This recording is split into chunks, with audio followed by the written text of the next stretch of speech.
Welcome to Brain Roots IS. Today we will study environmental project scoping and public consultation. सोचिए, जब भी किसी नए मैसिव इंडस्ट्रियल प्रोजेक्ट की नींव रखी जाती है ना, तो वो सिर्फ एक इंजीनियरिंग ब्लूप्रिंट नहीं होता है। वो असल में इकोलॉजी और इकोनॉमी के बीच का एक बहुत बड़ा इंटरसेक्शन होता है। एनवायरमेंटल प्रोजेक्ट स्कोपिंग और पब्लिक कंसल्टेशन बस यही वो रिगोरस स्क्रीनिंग प्रोसेस है जो ये तय करता है कि कोई भी नया प्रोजेक्ट हमारे एनवायरनमेंट और लोकल कम्युनिटीज के लिए कोई इररिपेयरेबल खतरा तो नहीं बन जाएगा। असल में ये एनवायरमेंटल इंपैक्ट असेसमेंट यानी EIA का एकदम फाउंडेशनल स्टेप है। तो चलिए, बिना किसी बैकग्राउंड नॉइज के सीधे इस कोर कॉन्सेप्ट को डीपली एनालाइज करते हैं। इस पूरे एडमिनिस्ट्रेटिव और इकोलॉजिकल मैकेनिज्म को समझने के लिए इसे 3 क्रोनोलॉजिकल स्टेप्स में देखते हैं। पहला, द इनिशियल प्रोजेक्ट डिस्क्रिप्शन, दूसरा एनवायरमेंटल सीटिंग रिस्ट्रिक्शंस और तीसरा द पब्लिक हियरिंग प्रोसेस। तो शुरू करते हैं फेज 1 से, द इनिशियल प्रोजेक्ट डिस्क्रिप्शन। देखिए, ये किसी भी मेगा प्रोजेक्ट का सबसे पहला ब्यूरोक्रेटिक स्टेप होता है।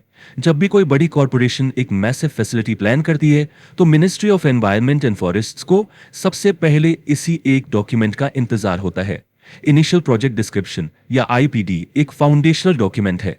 ये रिव्यूअर्स को वो सारी जरूरी इंफॉर्मेशन प्रोवाइड करता है जिससे प्रोजेक्ट स्क्रीनिंग और एनवायरमेंटल स्कोपिंग पॉसिबल हो सके।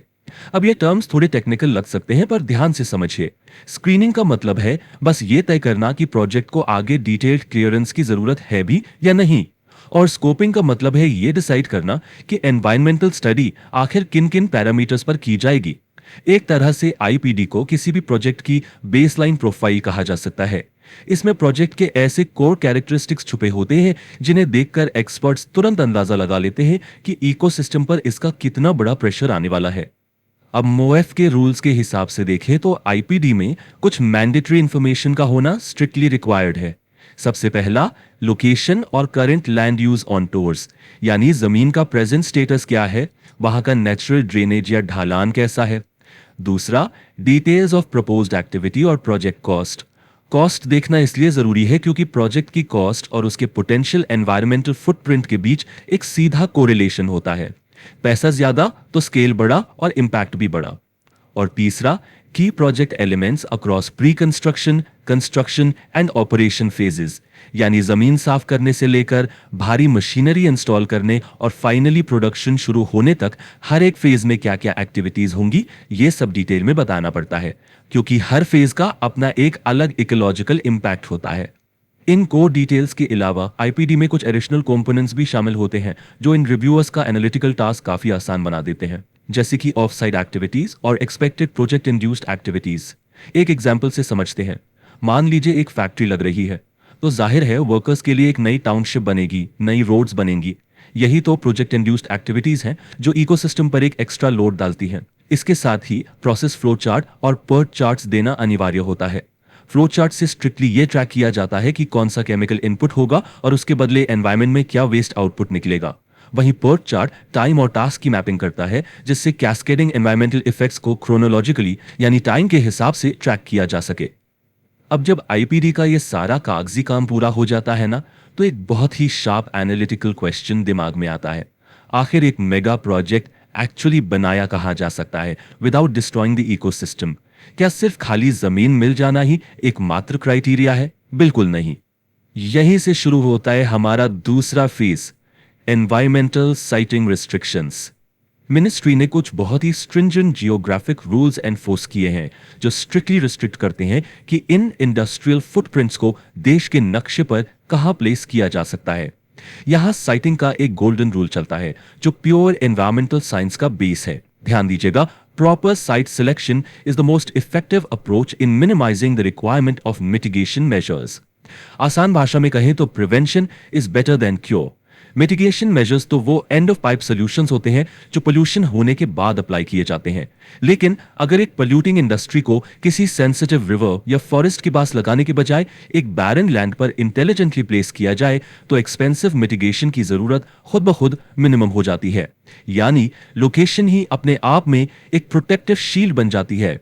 मोएफ के जो नॉन डिस्टेंस रेगुलेटरी क्राइटेरिया है ना, वो बहुत ही स्पेसिफिक है। जैसे प्राइम एग्रीकल्चरल लैंड और फॉरेस्ट लैंड को स्ट्रिक्टली अवॉइड करना ही होगा, ताकि देश की फूड सिक्योरिटी और बायोडायवर्सिटी दोनों कॉम्प्रोमाइज ना हो।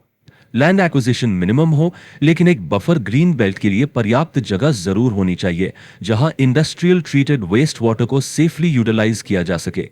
इसके अलावा सॉलिड वेस्ट स्टोरेज के लिए एक्स्ट्रा स्पेस रिजर्व होना चाहिए, ताकि कचरा यहां वहां डंप ना हो।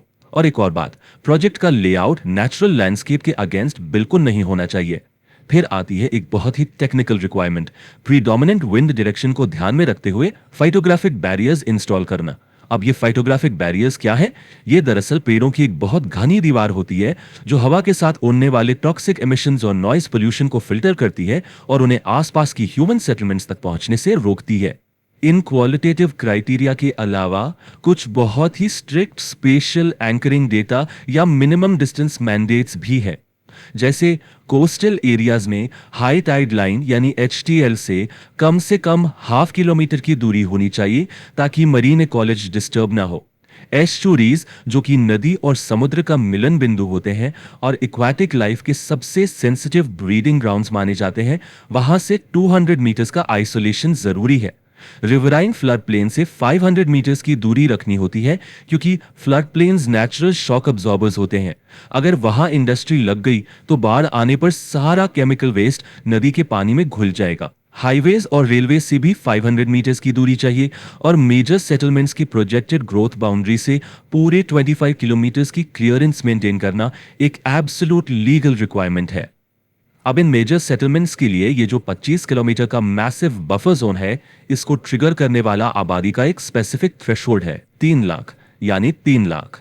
अगर किसी शहर की प्रोजेक्टेड आबादी 3 लाख या उससे ज्यादा है, तो कोई भी लार्ज स्केल इंडस्ट्री उस सेटलमेंट की ग्रोथ बाउंड्री से कम 25 किलोमीटर दूर ही लगानी होगी। यह स्पेशल रूल असल में डिजास्टर मैनेजमेंट का एक बहुत बड़ा हिस्सा है। इसका सीधा सा मकसद यह है कि अगर कभी कोई बड़ी इंडस्ट्रियल एक्सीडेंट हो भी जाए, तो डेंस पॉपुलेशंस को डायरेक्ट फॉलआउट से बचाया जा सके।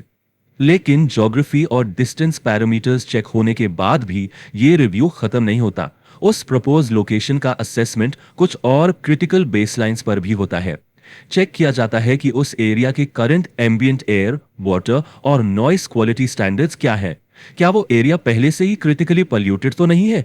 अगर हाँ, तो नई फैक्ट्री लगने से वहां का बचा कुचा इकोसिस्टम भी पूरी तरह कोलैप्स कर जाएगा। क्या वो कोई नेचुरल डिजास्टर प्रोन एरिया है, जैसे high seismic zone? Ecologically sensitive Jones यानी ESZs से उसकी प्रॉक्सिमिटी कितनी है? और सबसे इंपॉर्टेंट, प्रैक्टिकल फीजिबिलिटी, क्या वहां वाटर, इलेक्ट्रिसिटी और एडिक्वेट रोड्स अवेलेबल है? सोचिए, अगर वहां पानी ही नहीं है, तो इंडस्ट्री वहां का लोकल ग्राउंड वाटर पूरी तरह ड्रेन कर लेगी, जिससे एक भयानक एग्रीकल्चरल क्राइसिस पैदा हो सकता है। अब आते हैं इस प्रोसेस के तीसरे और आखिरी चरण पर, the public hearing process. Screening और साइटिंग हो जाने के बाद एनवायरमेंटल क्लियरेंस का सबसे डेमोक्रेटिक फेज शुरू होता है। यही वो स्टेज है जहां ब्यूरोक्रेसी और साइंस का सीधा सामना ग्राउंड की लोकल रियलिटीज से होता है, और रेजिडेंट्स को अपनी आवाज उठाने का एक स्टैट्यूटरी राइट मिलता है। इस पब्लिक कंसल्टेशन का जो क्रोनोलॉजिकल लीगल प्रोसीजर है, वो बहुत केयरफुली डिजाइन किया गया है। Step 1, project proponent concern state pollution control board यानी SPCB को अप्लाई करता है। Step 2, SPCB 2 widely circulated newspapers में एक 30 डे नोटिस पब्लिश करता है। प्रोसीजरल जस्टिस को इंश्योर करने के लिए यह स्ट्रिक्टली अनिवार्य है कि इनमें से कम एक न्यूज़पेपर लोकल वर्नैक्युलर लैंग्वेज में हो। और फिर आता है स्टेप 3, इन 30 दिनों के विंडो के अंदर पब्लिक अपने व्यूज सबमिट करती है और तय किए गए दिन पर पब्लिक हियरिंग को अटेंड करती है। अब सवाल यह है कि इस हियरिंग में पार्टिसिपेट करने का राइट आखिर है किसके पास? Bonafide residents, registered environmental groups और वो सभी स्टेक होल्डर्स जो प्रोजेक्ट साइट या डिस्प्लेसमेंट साइट पर लोकेट करते हैं। पार्टिसिपेशन का ये मैकेनिज्म बेहद इंक्लूसिव बनाया गया है। लोग SPCB को अपने ऑब्जेक्शंस या अपना सपोर्ट दोनों ही ओरल और रिटन दोनों फॉर्मेट्स में लीगली दर्ज करा सकते हैं। ओरल सबमिशन का ऑप्शन इसीलिए रखा गया है ताकि ये सुनिश्चित हो सके कि जिन लोगों के पास फॉर्मल एजुकेशन नहीं है, वो भी आगे आकर अपनी बात मौखिक रूप से ओपनली रिकॉर्ड करवा सके। और ध्यान दीजिए, जो पैनल इस पब्लिक हियरिंग को प्रिजाइड करता है, उसका कॉम्पोजिशन अपने आप में एडमिनिस्ट्रेटिव अथॉरिटी और ग्रास रूट्स रिप्रेजेंटेशन का एक परफेक्ट बैलेंस होता है। इस पैनल में एसपीसीबी का एक रिप्रेजेंटेटिव होता है, डिस्ट्रिक्ट कलेक्टर या उनका नॉमिनी होता है जो लॉ एंड ऑर्डर को देखते हैं, और स्टेट गवर्नमेंट के सब्जेक्ट और एनवायरमेंट डिपार्टमेंट्स के ऑफिसर्स भी मौजूद होते हैं। लेकिन बात यही खत्म नहीं होती। लोकल अकाउंटेबिलिटी तय करने के लिए म्यूनिसिपैलिटीज या पंचायत से up to 3 local body representatives और डिस्ट्रिक्ट कलेक्टर द्वारा नॉमिनेट किए गए उस एरिया के 3 सीनियर सिटीजन्स को भी इस पैनल में जगह मिलती है। ये सीनियर सिटीजन्स वहां होना बहुत जरूरी है, क्योंकि वो उस एरिया की हिस्टोरिकल और इकोलॉजिकल मेमोरी को उस पैनल के सामने ले आते हैं।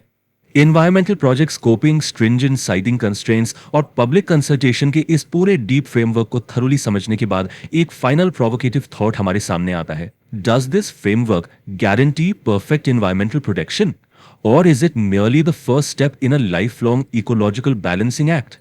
देखिए, ये फ्रेमवर्क कागज पर एक बेहतरीन स्क्रीनिंग मैकेनिज्म जरूर देता है, लेकिन ग्राउंड लेवल पर इन रूल्स का एग्जीक्यूशन कैसा हो रहा है, मॉनिटरिंग कितनी स्ट्रिक्ट है और पब्लिक वॉइस को एक्चुअल में कितना कंसिडर किया जा रहा है, बस यही चीजें तय करती हैं कि आने वाला डेवलपमेंट सस्टेनेबल होगा या पूरी तरह से डिस्ट्रक्टिव।